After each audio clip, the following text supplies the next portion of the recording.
Thank you for a nice presentation. Please have a seat. Okay, we go on to the next speaker, Professor Shinichiro Oda. Professor Shinichiro Oda is a professor and chairman in Department Surgery, Division Cardiovascular Surgery, Kyoto Prefectural University of Medicine. He earned his MD and PhD in Kyushu University and completed fellowship in both adult and cardiac surgery. And then he is a member of Society of Thoracic Surgeon and Japanese Society for Cardiovascular Surgery. Time is yours, Professor.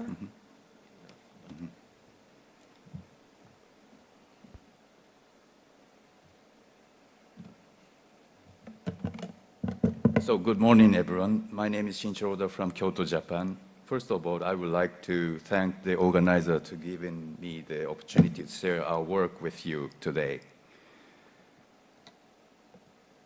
And I have no disclosure. As you all know, the conduction system begins at the sinus node, passing through the AV node, and then crosses the insulated AV junction through the His bundle. From there, it divides into the left and right bundle branches, ensuring the synchronized contraction of both ventricles. Historically, our understanding of this system developed step by step. In 1906, Flack and Keith described the SA node.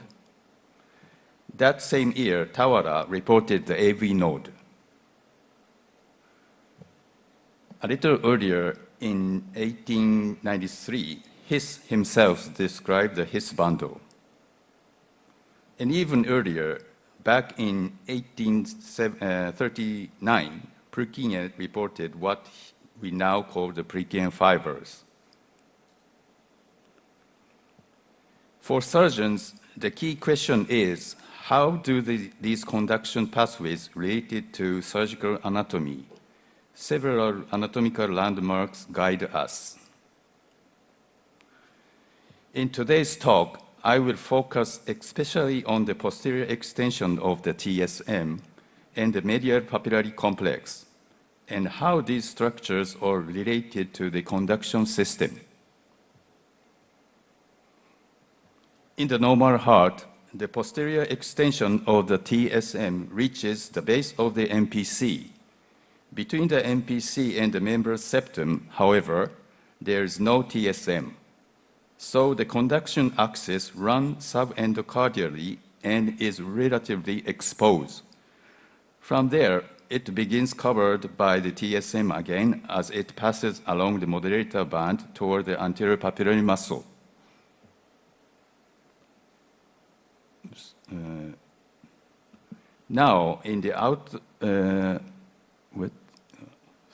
Now, in outlet perimembrance defect, the MPC is positioned at the inferior margin. Here, the posterior extension of the TSM continues, so the central conduction pathway is well protected and shifted toward the left ventricular side. The origin of the right bundle branch lies very close to the base of the MPC. In fact, one report has described the right bundle branch passing only about 2 millimeters distal to the MPC. Another paper has reported that the right bundle branch courses through the groove between the anterior and inferior limb of the TSM, heading toward the moderator band. These variations are important to recognize because they highlight just how close the conduction system lies in these surgical landmarks.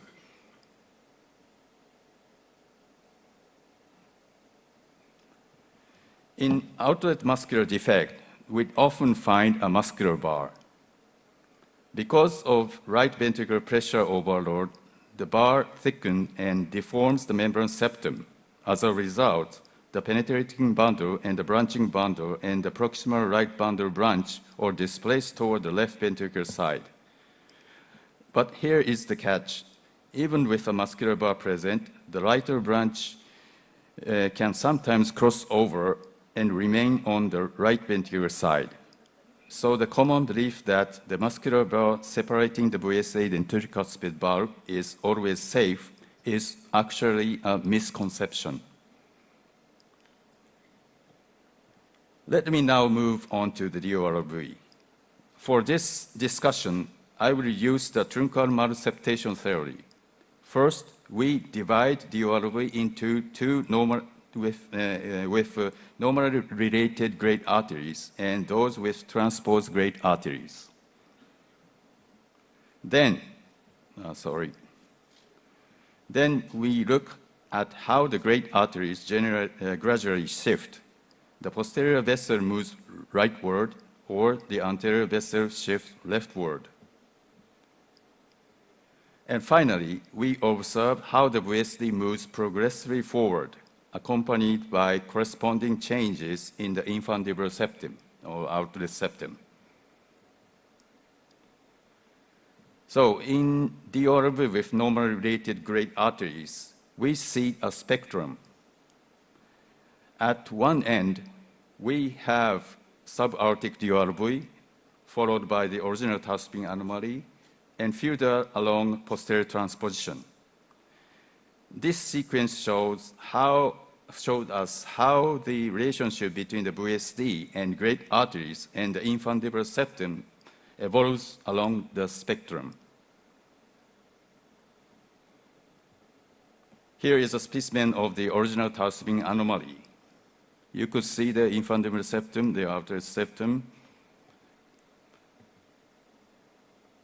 And you can see that the infundibulum septum is connected to the mitral side VIF.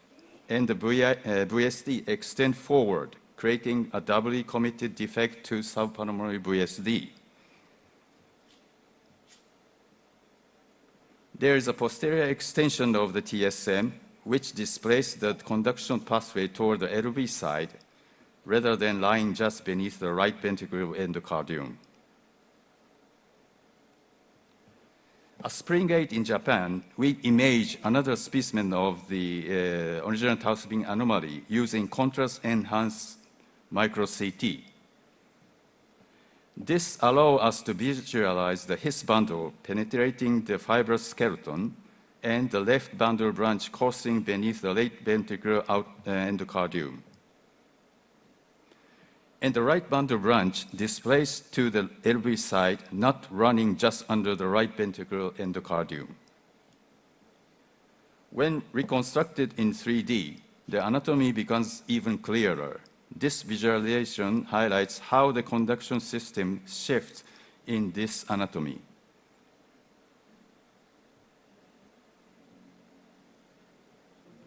And now turning to the DORV with transposed great arteries, we again see the spectrum from so-called false Tausending anomaly through SDL type DORV and finally to anatomically corrected malposition.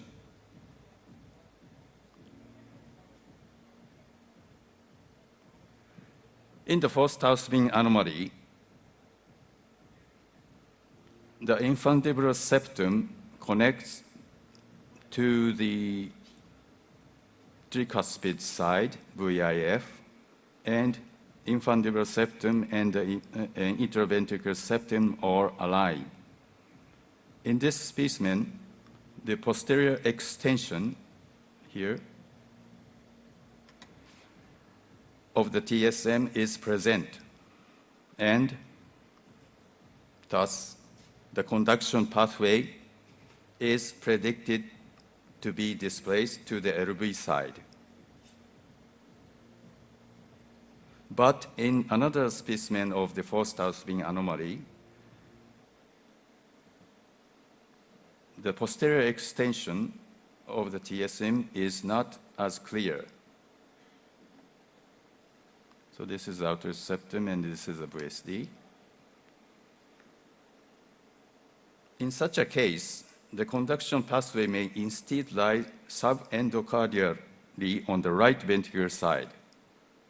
This means that when placing sutures, we must be especially careful to avoid injuring the conduction tissue. To conclude, The conduction system is closely related to surgical landmarks such as trabecular septum marginalis and medial papillary complex. In perimembrance defect, outlet muscular defects, and various forms of DORV, the conduction pathway can shift considerably, sometimes protective and sometimes expose. Understanding these variations is essential for safe surgical repair and for preventing post-operative conduction disturbance. Thank you for your attention.